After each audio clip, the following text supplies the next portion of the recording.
যে হাদিস শরীফে আমি বলছিলাম, হাদিস শরীফে থেকে কেউ দিনে যদি 20 বার মৃত্যুকে স্মরণ করে তাহলে সে শহীদি দরজা পায়। এখন কিভাবে স্মরণ করতে হবে? এক বুজুর্গ ব্যক্তি ছিলেন, ওনার ওই এলাকায়, ওনার যে দেশে থাকতেন ওই দেশের বাদশাহ ওনার মুরিদ। তো উনি ওই বাদশাহ শোভা দেখতে করতে আসতো মাঝে মাঝে। তো একদিন আসছে, তো ওই বুজুর্গ ব্যক্তি ওয়াজ করতেছিলেন, তো বললেন যে প্রতিদিন 20 বার যারা মৃত্যুকে স্মরণ করে সে তার মৃত্যু সে শহীদি দরজা পাবে। তো ওই বাদশাহ এটা শুনছে। তো বাদশাহ তার বাড়িতে যাওয়ার পরে সেখানে অর্ডার দিলে একটা বড় করে তসবি বানাও 1000 দানার, একটা 1000 দানার তসবি বানাই দিছে। বাদশাহ প্রতিদিন 1000 বার মৃত্যু মৃত্যু মৃত্যু স্মরণ করে। এরপর একদিন আসলো বাদশাহ আবার সেই তার শায়েখ শোভা দেখতে করার জন্য। আচ্ছা, তসবিও নিয়ে আসছে, বললো হুজুর আপনি তো বলছেন প্রতিদিন 20 বার মৃত্যুকে স্মরণ করলে শহীদ দরজা পাওয়া যায়, আমি প্রতিদিন 100 বার 1000 বার মৃত্যু স্মরণ করি। খুব ভালো। উনি বলছেন খুব ভালো কথা, আর কিছু বললেন না। সেই বুজুর্গ ব্যক্তি কখনো সাধারণত বাদশার দরবারে যাইতেন না। তো একদিন হঠাৎ গিয়ে উপস্থিত হইলেন। তো উপস্থিত যখন হইলেন তখন সেই সময় নিয়ম ছিল যে বাদশার যে আসনটা, এই আসনে যে বসবে সে যা আদেশ করবে সেটাই পালন করতে হবে সবাইকে। এখন বাদশার আসন ছাড়া কোনো আসন নাই। এখন সেই বুজুর্গ ব্যক্তি আসছেন, এখন বাদশাহ তাড়াতাড়ি বাদশার আসনটা ছেড়ে ওই বুজুর্গ ব্যক্তি কোনকে বসাইছেন, আর বাদশাহ নিচে বসছে। এখন সেই বুজুর্গ ব্যক্তি এখানে বসে বললেন যে ঠিক আছে, এই দেশে তো এটা নিয়ম আছে, এই আসনে যে বসে সে যা হুকুম দেয় সেটাই হয়। হ্যাঁ, তাহলে ঠিক আছে, তাহলে জল্লাদকে ডাকো। ডাকছে জল্লাদকে, ডেকে বললো এক কাজ করো, বাদশাকে বাঁধো। এখন তো সমস্ত যারা আছে সহসা দুদিন রাজি সবাই তো তার জুবিটে ব্যাপারটা কি।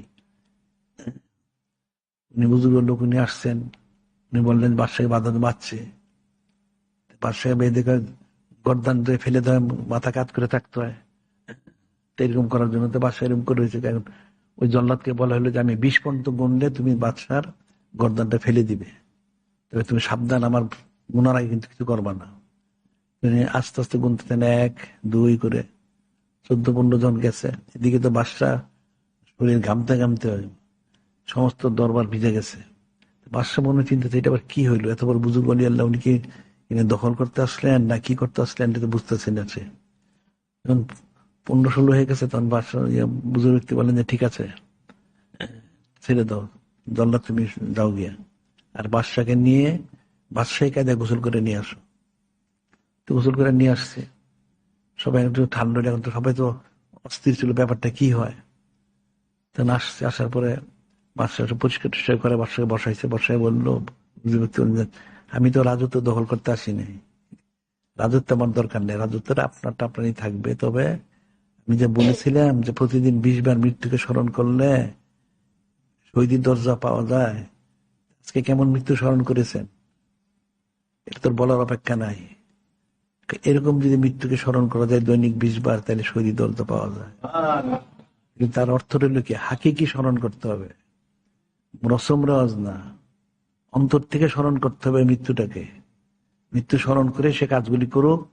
এইভাবে যদি তার 20 বার মৃত্যুকে স্মরণ হয় তখন সে শহীদের দরজাটা পাবে। শুধু মৃত্যু মৃত্যু মৃত্যু বললে তো সে স্মরণ হয় না, কিন্তু হাকিকি অন্তর থেকে তাকে স্মরণ করতে হবে। অন্তর থেকে স্মরণ করলে তখন সে ফজিলতটা সে পাবে। বিষয়টা তো এরকমই। হাকিকি ভাবে যদি সব আমলগুলি করা যায়, রসম রেওয়াজ করলে তো হবে না, হাকিকি করতে হবে। দিনদারি করতে হলে হাকি দিনদার হইতে হবে, ওর জন্য কোশিশ করতে হবে, জিকির ফিকির করতে হবে, দেখতে করতে হবে, আর ইলিম চর্চা করতে হবে, আর আমলগুলি আস্তে আস্তে সুন্নত অনুযায়ী করতে হবে।